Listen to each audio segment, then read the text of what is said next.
everyone, this is Jean Minkel of ICS. Hi. Hey there, how are you?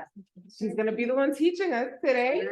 All right. Go on, Actually, please take over. no, I'm gonna facilitate Yeah, absolutely. conversation Yeah. because as we've seen already, peer-to-peer information is absolutely key. And I'm really here as a facilitator and hopefully share some cool tips and tricks, but really the exchange between users is what we're really all about. And first of all, I really want to thank Natalia. We actually met in 3D for the first time here. We've done a lot of virtual and Zooming, and it's a real pleasure. And the opportunity to share with the Women on Wheels is our purpose in being here tonight. So thank you, thank you, thank you. And I also want to thank George and the staff here at Access Initiatives and the Access Project, and what a great, warm and welcome space for folks with disabilities to be able to engage in health and wellness activities. And I'd like to think keeping your chair clean and functional is all part of health and wellness. Just to kind of underscore how important this information is. Natalia was sharing, and Natalia was sharing with me that several people indicated they couldn't come because their chair was in the shop. So our goal is to give you a bit more information for yourself. And I really want to thank, we have two volunteers here with Emily and Eve, and we'll use their hands as we go around. We're welcoming folks online to share in the information, even if you're not exactly part of the hands-on part. But we will open and be welcome to questions really from anywhere. So how many of you know the manufacturer name, the model, or the serial number of your chair? I have it. I took pictures of it. I have it. I took pictures of it. Yes. Right to the head of the class here. Yes. So why do you have it so quickly like that?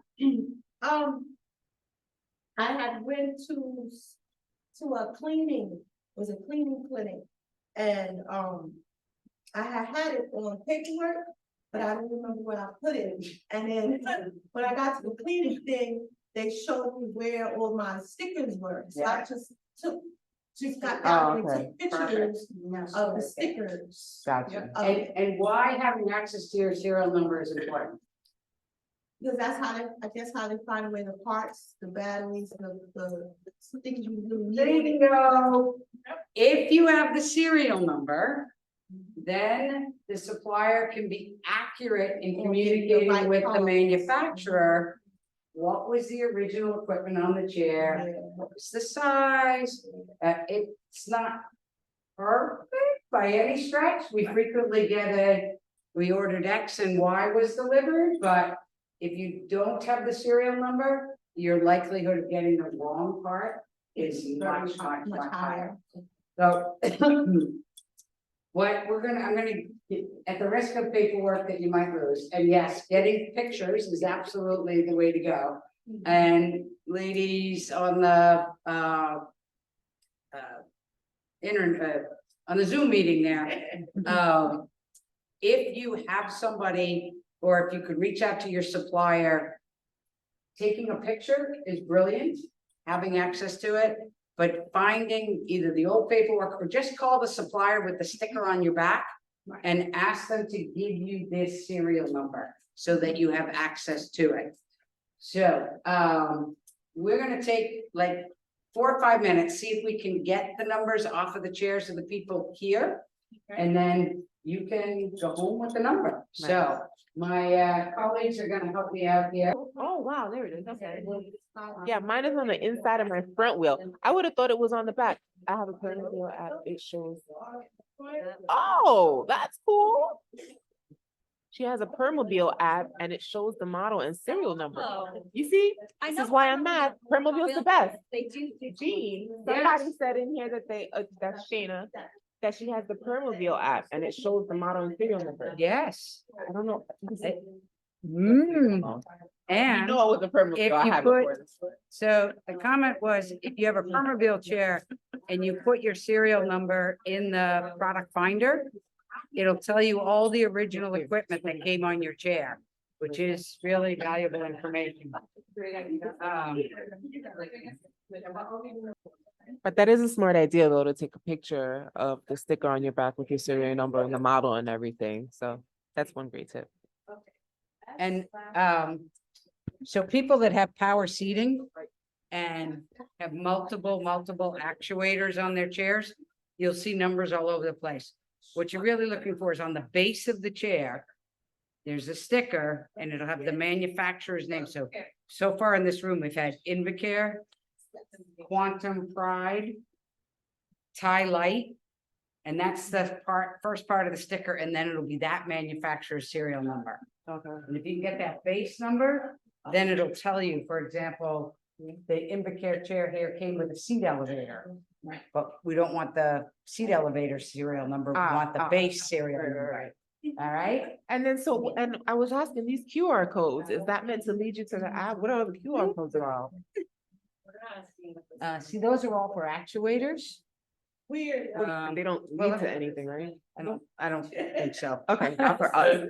Okay. And then I know that Natalia was saying the other important sticker is, who was your supplier? So it used to be that in every city, there were really different suppliers. Well, not so much anymore now. So most people will have either National Seating and Mobility. In New York, National Seating and Mobility has a couple of branches, and one of them is called Home Medical Equipment, or HME. Mhm. It's still National Seating and Mobility. And then New Motion is the other national company that lots of people, but I asked Sylvia if she had her supplier's name, and she goes, on speed dial. So it is really helpful. And I know I work with people with mobility disabilities. Knowing a good technician is incredibly helpful. Yeah. As much as I love my supplier friends, they're involved in the new chair. It's the technician that can be really helpful to you on a day-to-day basis. Awesome. Okay. So some really basic information that we're going to share. One is just cleaning your chair is a really good thing to do on a periodic but regular basis.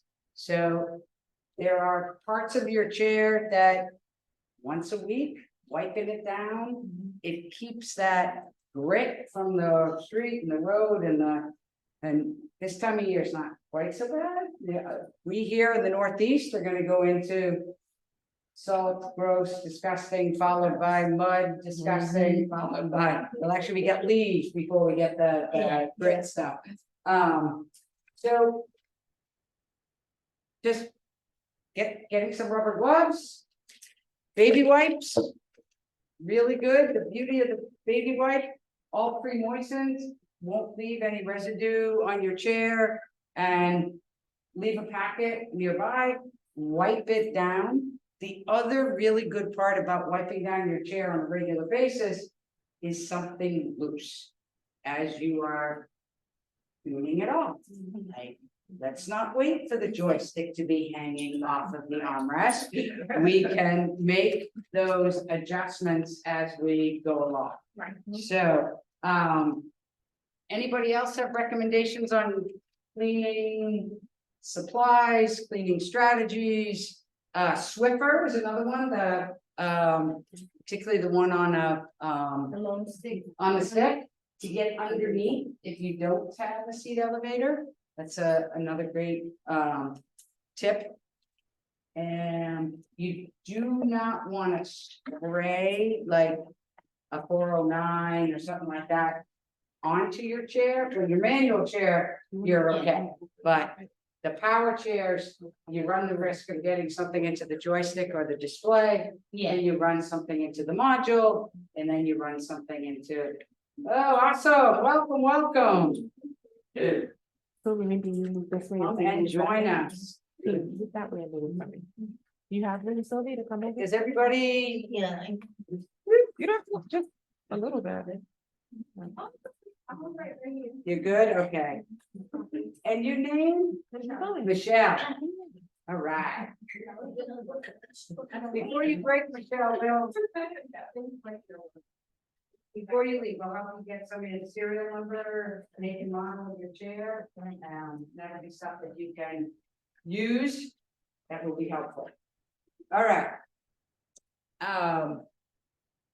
One of the best ways to figure out what tools you need is actually have something that you need to adjust or fix. So anybody in the room have something loose, something out of place, something that. All right, here we go.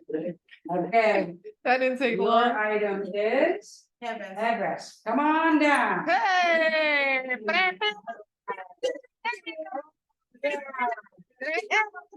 Qualified. So spin just a little bit so folks can see.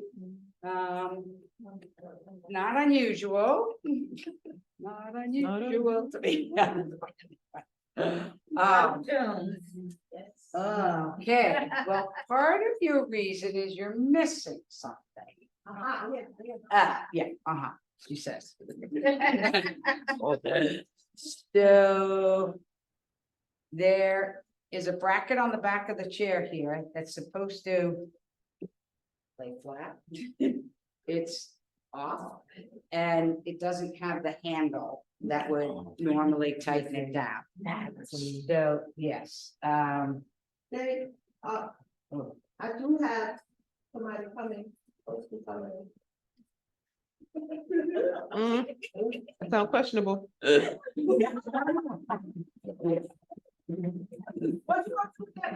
well, we have a field persuader until your technician comes. Oh, my. So now, this is not normally the first place that we start. But the fact that the bracket's bent 30 degrees, means it's never gonna fit here. So I'm just gonna give it a tap or two to kind of realign it. But you are gonna need a replacement. It's a little handle that you can use to tighten in. Yeah. Okay, hold on. There we go. Oh, We're okay. already I see what happened in there. a much better place. And now, actually, the handle will fit where it's supposed to. If that wasn't lined up the right way, it wasn't gonna fit. Mhm. See. Sometimes you have to use a field persuader, that's all. You also have this funky little collar here. That should adjust this little collar here. It should adjust how far down it drops down. I'm gonna see if, no, that set screw's gone too. Okay. In there, you should have a little set screw. And the reason I was hoping for that little set screw. Exactly, so you could set the position, and what should happen is. You could set one position That's very different. where it stays. And then tighten it up with the little handle. But not having those, what I will do. Because you have a multi-adjustable headrest here. It's an absolutely wonderful place to introduce the concept of Allen keys, and hex wrenches. When Natalia and I first started talking and I'm telling her, do you have the right tools? And she's like, what do you mean, sister? I said, well, there's standard and there's metric. And she's like, oh, okay, you've already lost me. So Allen keys or hex keys, how do you know what's American Standard versus metric? Okay. Metric are the whole numbers or a number decimal 5. So in this case, there's a 4, a 3, a 2.5, a 2, and a 1.5. Oh, my. So those are all the different sizes in this little handle.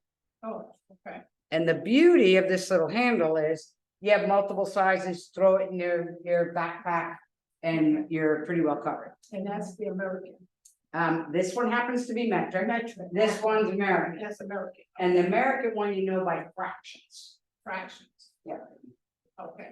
See the fractions Oh, versus the numbers. okay. And the reason that that's so important, I'm gonna attempt to find the right one to fit in here. There we go. Metric looks easier. If you, well, the key is, what size is the nut that you're trying, or actually the bolt that you're trying to adjust? Right, Because if you try and use this American Standard and it's a metric bolt. Right. When you go to turn it. Yes. You're gonna strip it. good. Okay. And then you are gonna need that technician that's 3 months away. Yeah. So,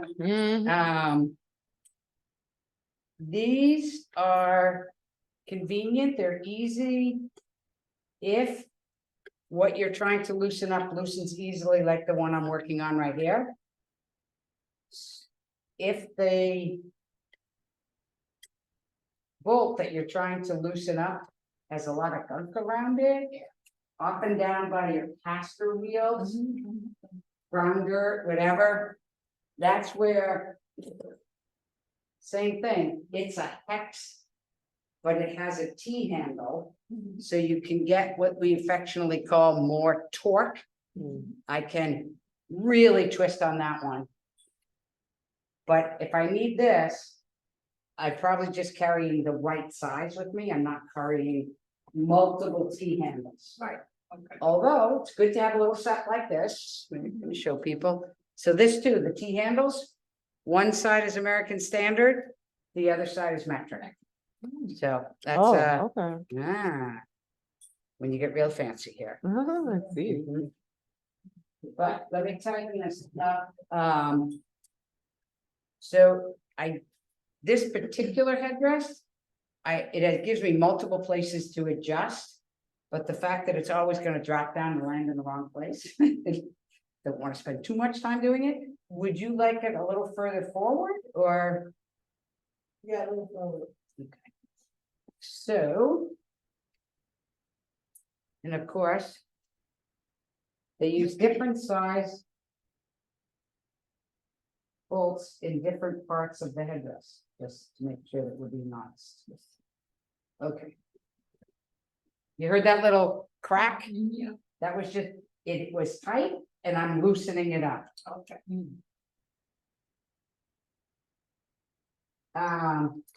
Anybody know the quick way of knowing which way do you turn it when you want to loosen it? It's loosen lefty, right or tight. You got it. It is very helpful to keep that. Unless of course you're dyslexic, like I am, and then it's like, which way is left? Oh, there's a good one where we're. Okay, so 2 of them. I could do pretty easily with the little one. The top one is much harder, so I'm going to take. And I'm gonna look for.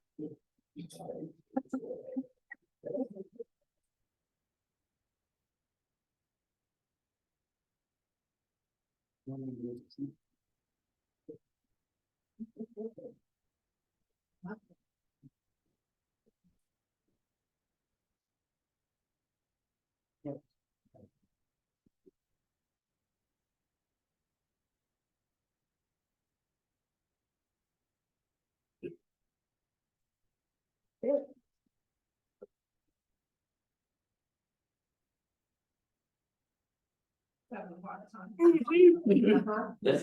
I might need that feel persuader again.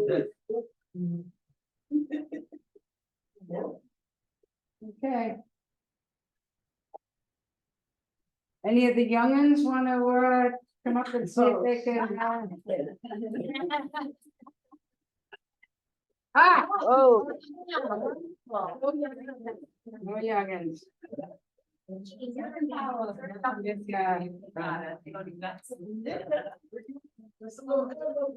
we go. There you go. No. I still didn't really get it to be honest with you.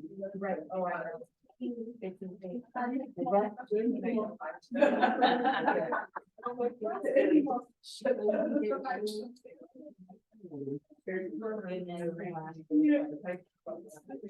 you get one last thing? Yeah. Okay, see what happens? Little elbow grease, and now look at the adjustment I can make.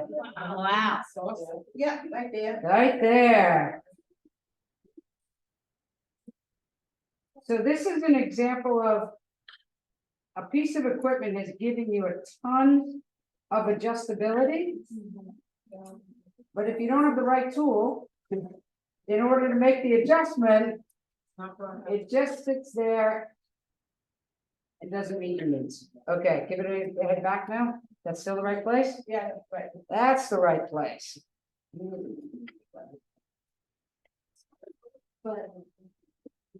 All right, cool. Now, so a 5 3/4 Allen key will give you adjustment to your headrest here.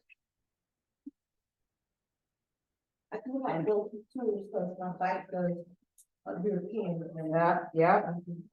So, excellent. So European is also just another word for metric. Because the rest of the world, except the British and the Americans, use the standard. Right? Okay, you're good there. So that was talking about Allen keys that are needed to adjust the nuts on the chair. The bolts often are the other end. Casters are usually on with a nut and a bolt. And when you're adjusting the bolt, that's where a socket set. And again, this one I happened to get because it had both American Standard and metric. And socket set comes with what they call a ratchet handle. Yeah. And righty tighty loosey is much easier with a ratchet. So you pop this on, you're able to tighten, and then you flip the little lever in the back here. And you can turn it and you can tighten it back up again. No surprise. Oftentimes, you need both parts. You need the socket and the Allen key. Yes. And Yeah, I seen them do that. stabilize with the Allen key, you're much less likely to strip it. Right. And then use the ratchet to undo the bolt.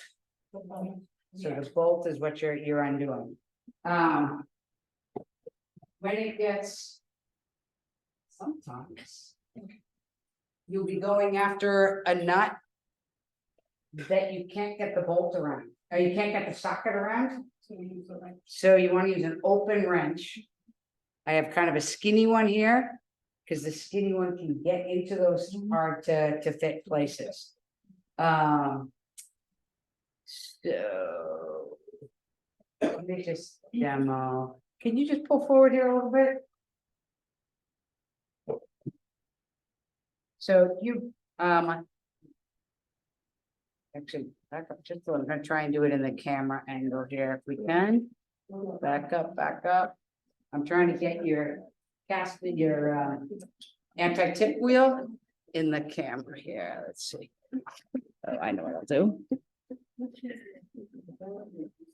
There we go. So I'm talking about, so this is an anti-tip wheel in the front. It has a bolt on the outside here, and it has a nut. No, this is the nut, and the bolt is on the inside here. This is where I would need.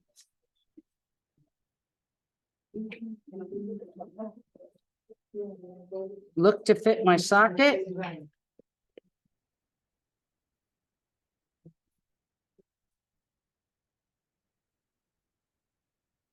So I have a 1/2 inch socket that's gonna fit on that.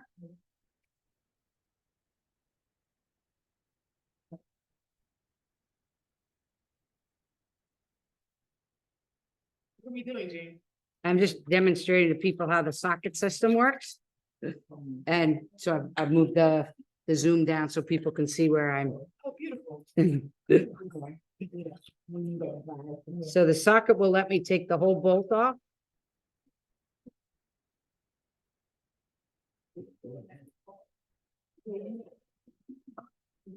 Oh, wow. And hence comes the wheel. Now, this is a anti-tip wheel off the front of a chair, but it's also a lot like a caster wheel on a manual chair. And that leads me to, I promise I will put it back for you. But manual wheelchair riders, what happens when you're riding around at this caster position? What collects? Hair. Hair. Hair, dirt, grease, grime. And what happens is inside the caster wheel is this bearing.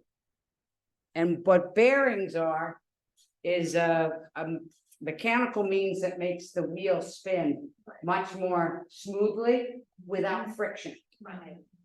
Hair, grease, grime, gross, disgusting stuff, gets in on the sealed bearings and it starts to erode the little wheels on the inside.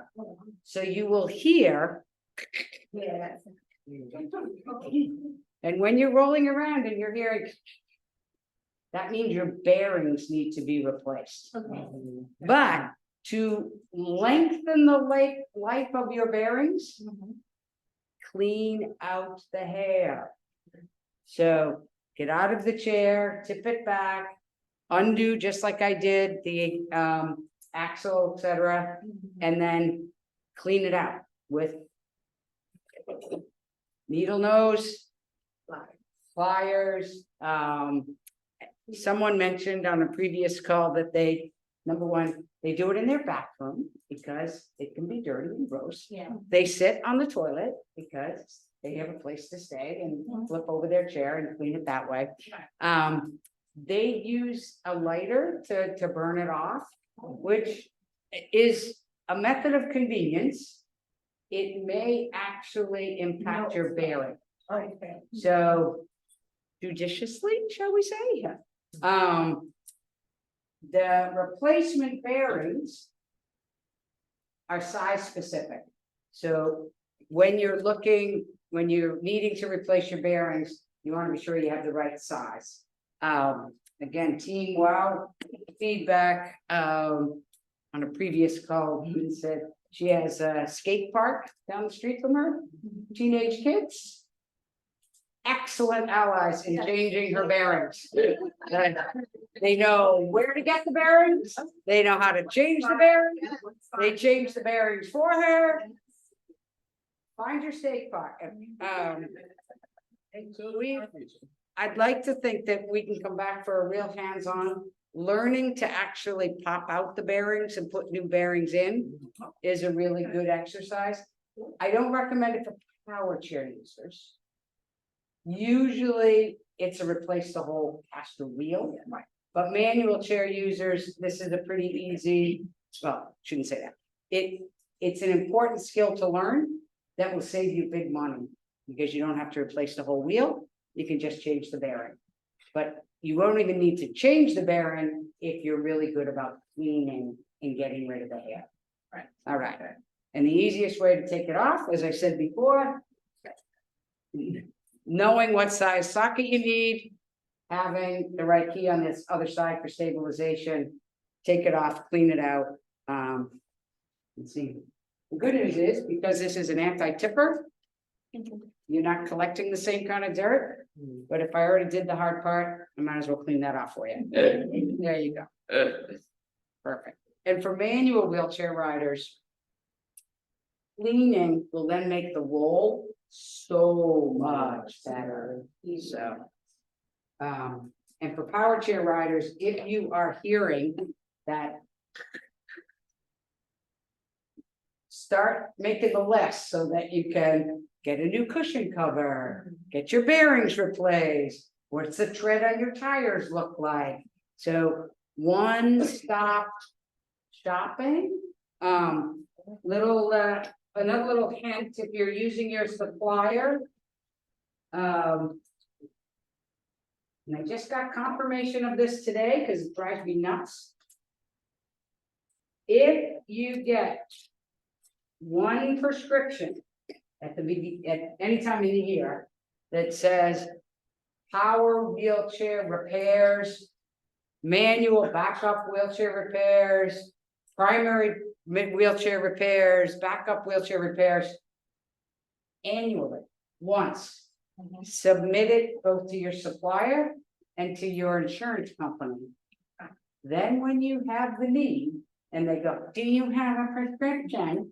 You can say, yes, you have it on file. Yes. It should be good for the year. A prescription for Yes. repairs in the wheelchair? Mhm. Really? Okay. All right. So, Okay, shower caps when you're traveling outside, get an annual prescription for your, I think I'm the only one that's had the experience that I have it and then they ask for another one anyway. yeah, Already. yeah, Right? just, That sometimes. so ask them why. Because Medicare will accept it within a year, and I know Medicaid in New York State will accept it within the year. So if somebody's just being, Yeah. Maybe, Okay. yeah. well, they're delaying, they're putting it back on you. Yeah. They're putting it back on you, and it's like, hey, tough noogies, go get the paper. Yeah. Yeah. When you're. Okay. I know I've been asked for it. Oh, yeah. Yeah, Yeah. some people say it has to be within 90 days. Yes. Yeah, which is, it's like nuts. And actually, what really drives me nuts, for a repair, you know why they need a doctor's prescription? To verify that you still have a medical need for the device. Oh, my goodness. Which part of me is like, Really? let's see, you medically authorize the device that you bought. The person's using it is why it broke. Right.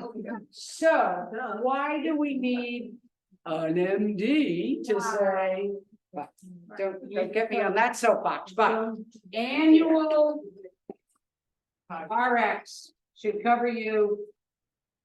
And For you. like for a year, Once a year for the woman. yeah.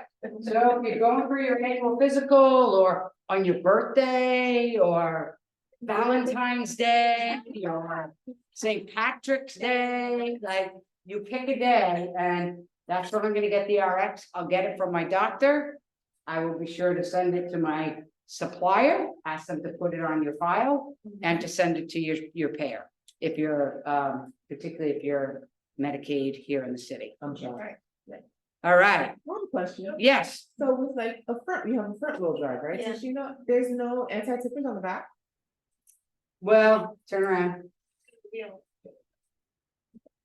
You have a big honking caster back here? And that's enough?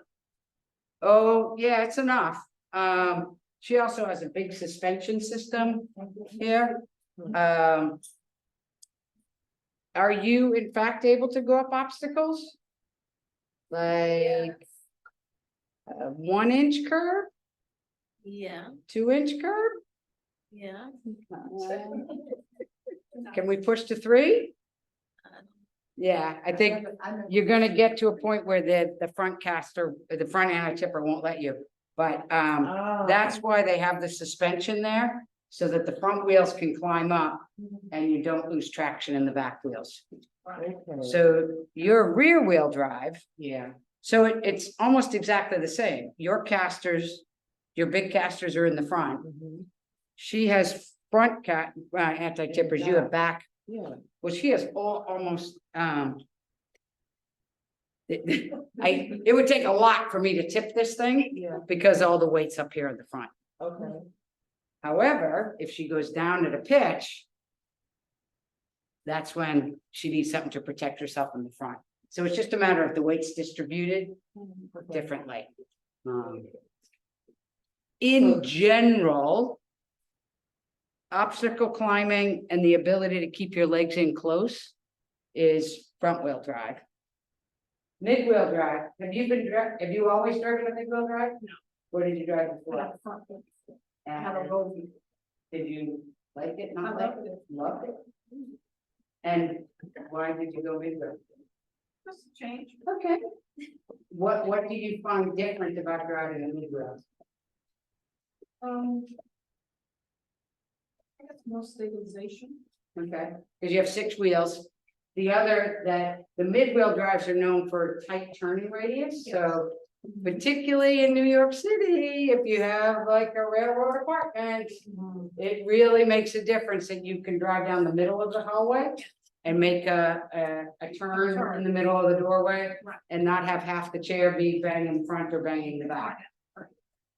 Miss Nat has a rear wheel drive chair, which in theory gives you greater speed outside because the weight's back on the back wheels with the casters. So this makes you more prone to tip back though in the rear wheel. When you're going up an incline, Yeah. yeah, Okay. where this will pitch forward when you're going down an incline. And the 6 wheels give you a bit more stability. I will say it took them a while to figure that design out because initially they had 6 wheels and you'd be halfway up the curb cut. 2 wheels would be in the front, 2 wheels would be in the street, and the drive wheel would be spinning. So they had to figure out this suspension systems in order to keep the wheels on the ground when, oh, you're not on a level surface. All right. Okay. In light of time, I Yeah. just wanted you to check. sure. Things that's, I think there's, I think I broke off. Well, I know I broke off the light, but there's like, things like on the sides. Covering your castle. Covering the castle. Oh, you mean the cap on top of the, well, you're missing a cap on your caster here. Yeah, that will then lead to just grime, so that's the thing you should absolutely clean out on a regular basis. Okay. Ask them for the cap, you know what, there's, I have an appointment to go in the Bronx to the MSM. oh, okay. Next month, so. Perfect. they're gonna be, you know, Olmsted, Yeah. I'm gonna give everybody, this falls in the cool category. But one of the cool things is, there are online providers like DME Hub. And wheelchairbearings.com Oh, that sell parts. okay. They're like the Amazon of wheelchair parts. So if you know the make, model, serial number, and you wanna buy a couple of snaps, Okay. you're gonna get them for $5 and not $50 from them. I'll share this with you in a second. So,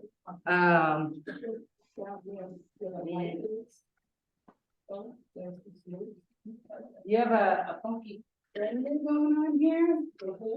A funky fender, that's it. Funky fender. We have a very funky fender, which is in my hand. Yeah. Oh my God. And that is where, oh, you know what, you're just missing a nut in the bolt.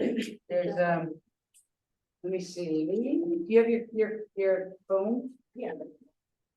I could kind of show the audience there. So I shook the what do they call it? Safe. Safe. Shroud, the plastic shroud, and it came off in my hand. But if you give me your phone, I'm just gonna take a picture here.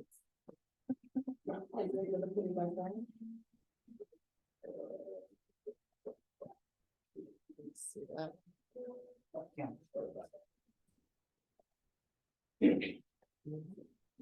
Okay, I'll come back up and show you.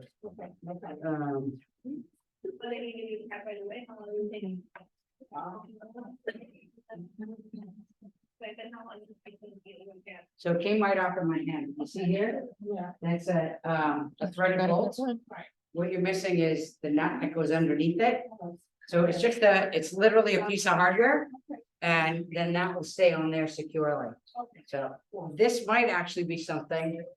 You could go into a Home Depot, you could go to a hardware store. You could say, hey, do you have a nut that will fit this thread? And I'll tell you from my experience, The guys in wheelchair, Home Depot or in any of the hardware stores in the city, they're happy to help wheelchair riders. They're really like, oh, yeah, sure, let me help you. They'll get you a little washer, they'll get you the right nut, and it'll be $3. So don't be afraid to use your community, like the non-DME community. All right. Two quick things. And we'll kind of wrap up and then we'll open up if people want questions. Manual wheelchair riders. If you have pneumatic wheels, if you have a tube inside your tire, then there's 3 things you should have with you at all times. You should have a replacement tube, the size of your wheel. And very often our wheels are 24-inch. Many bike shops do not carry 24-inch. They'll order it for you, but if you go rolling in, they may not have it. They have 25-inch, they have 26-inch. The other thing to know for manual wheelchair riders, what kind of stem is on the tube. So this one's called a Schrader valve. It takes a higher pressure. And then there's a standard one. And it makes a difference when you're trying to fill the air in. Schrader valve versus a Presta valve. And the Presta valve takes an adapter. So replacement tube, carry it with you, always safe. Couple of tire irons, because when you need to take that bad tube out, you need the irons to take the wheel off. And now, well, if you're home, a rechargeable tire inflator. But now there are really cool. This one's kind of middle of the road in terms of, I think it's high on the cool factor. So this is a portable tire pump, goes up to 120 PSI. Comes with, and this one has a little adapter right here. So I can put the Schrader valve or the Presta valve right on it. I'll give you this is Amazon. It's like $40. It's real easy. They now have some that are really small. Get a little more expensive when they're more, but that comes off. It charges with a USB charge, and it's the coolest thing since sliced bread. My sister does think I am a nerd, and these are the things that. Yeah. So everybody thinks that's kind of solid, but she has hard rubber tires. So basically, you can attach right here. You can go up or down how much pressure. And then when I turn it on. There's the pressure coming in. And talk about slide it in your backpack. If you had this, a replacement tube and tire irons, you're never going to get stuck on a flat tire. So highly recommend. And in the cool category,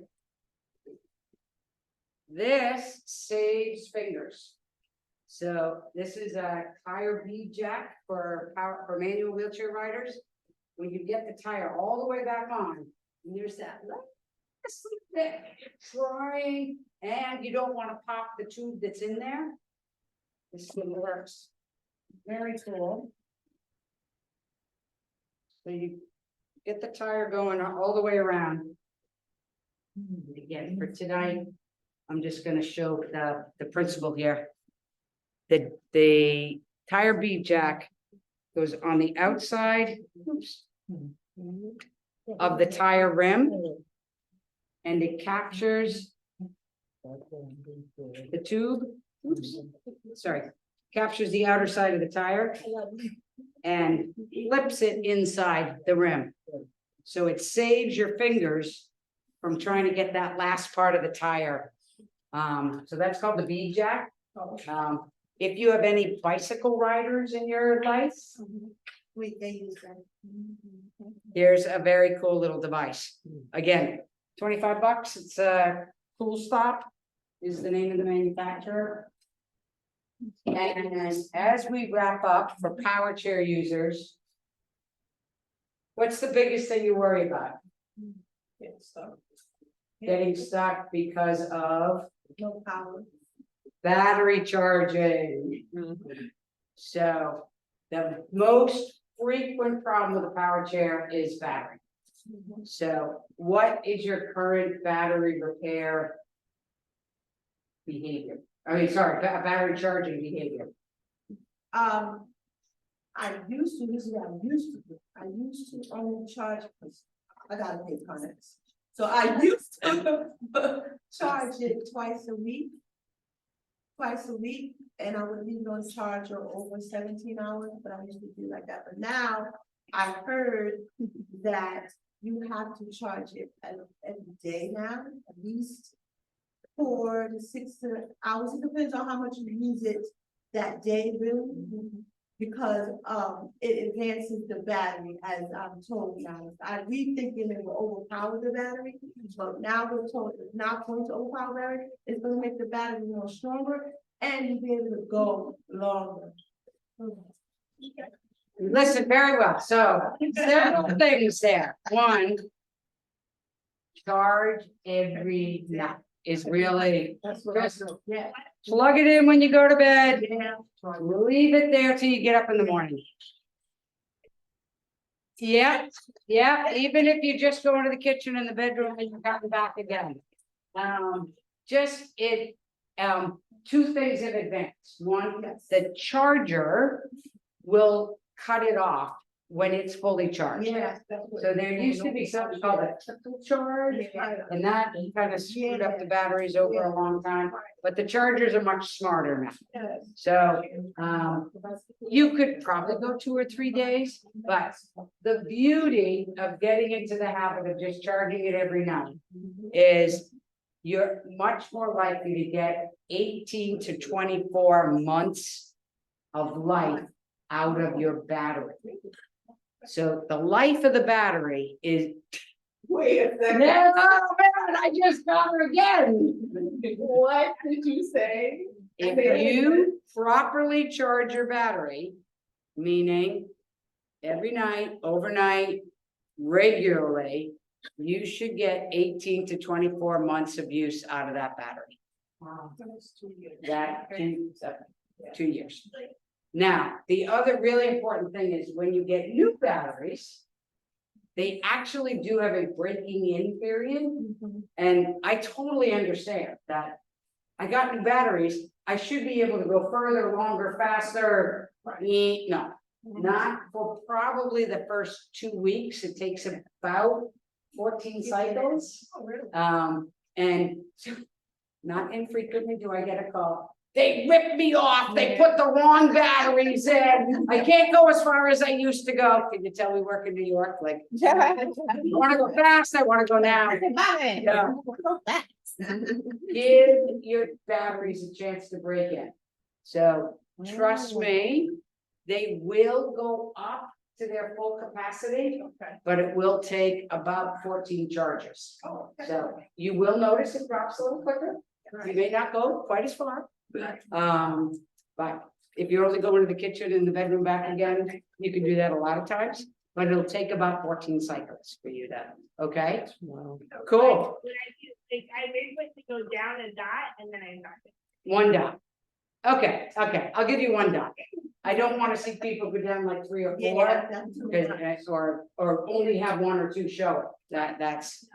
Like And the opposite the is like, best battery, there's new battery. that's confusing, because like I know with my cell phone, they say to try and let it go down as much as possible. And then Different let it- kind of battery. That's what I was just Yeah. telling her.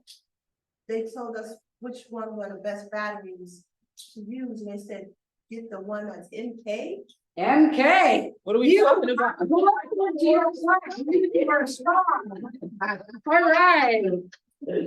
And make sure that when they put the batteries in, to try to tell them, no, I don't want this, I want you to put the. I want back. MK Good batteries. job. So MK is the manufacturer. Most suppliers, if they can get, sometimes you'll see people substitute because of a supply chain issue, but boy, it makes a big difference. MK is built for wheelchair use. So, and the biggest difference between a wheelchair battery and a car battery, you're using the battery all the time. So it's called a deep cycle battery. Whereas what is a battery in a car doing? It's just starting my engine and then it's sitting there. So it's a short discharge, Okay. but you have a deep cycle battery. And are those lithium batteries as well? Well, where's my friend Jessica? Ah. So Yeah. there are lithium lithium nitride batteries that they're lighter in weight. They have a longer distance. They're not routinely provided by the wheelchair manufacturers. Partly because of cost, partly because Medicare and Medicaid aren't looking to give you lighter weight, longer lasting batteries. Those of you in New York here, member of WOW is Jessica De La Rosa. Jessica is my resident expert on lithium batteries. Yeah. And if you've ever seen her drive her Oh, chair, so we know. jump to the other side of the block. She will run you over. And frankly, will not apologize. Slowing her down. That's what you. Yeah. But it's from Okay. balance. Yeah. Pay the money and just got those back. Yeah. Oh, So, oh. yeah, so she worked within the community. So she's our contact for Okay, so. as far as- off market batteries. Yeah. As far as the, going, you know, in the airplane and everything, so they always ask what type of battery. you Boom. You're fine. That was You have next. Sealed batteries. Seal, but we're good. Yeah. But they Yeah. tend to freak out a little bit, because what's the deal with the, listen now, are these Yeah. lithium batteries combustible or not? Cause I'm not even going by a city bike parking Yeah, lot. They've been blowing up. Yeah. Gee, what's going on? Yes, they have. I don't have experience with the lithium batteries in wheelchairs. Okay. The MK sealed lead acid batteries. That's what you have. That's good. It is what I have. It's safe. I have that. It's not gonna explode. Okay, I got the Yes. top level, okay. At the top level. I'm comfortable. So, Okay. when you go into the alternate materials, you have to make sure you have the right charger, you have the right encasement. So don't do it without being knowledgeable. Okay. Um, All right, okay. but you can see Jessica fly down the street. All right. So much separate workshop for manual power in the future would be great. Also tips about actually doing this independently. That's absolutely our goal. And to have 2 separate workshops. What's the website where you can buy replacement parts for wheelchairs? I have several. One is called DMEHub.com. And the other is wheelchair bearings with an S.com. 52340. Those are the 2 most frequently cited in the wheelchair community, for good prices, that I can recommend. And let me see if there were other questions. Hold on. How do you tighten the brakes on a manual chair? Excellent question. Absolute key to have both the Allen key or the right type of screwdriver at the head of the nut and then the bolt. And the key would be loosen it up, pull it away from the wheel so that you can get it in close enough and activate it without using too much force. 3/6 wrench. I use electronic wipes on the screen. I was considering one of those handheld vacs as a gift, as a footrest. That's pretty cool. Toothbrush in between. My chair has a sticker that says activate your chair with the website. It's the permobile.com activate page. When you download the app, you can connect the chair via Bluetooth. And that's called the Connected Chair Program.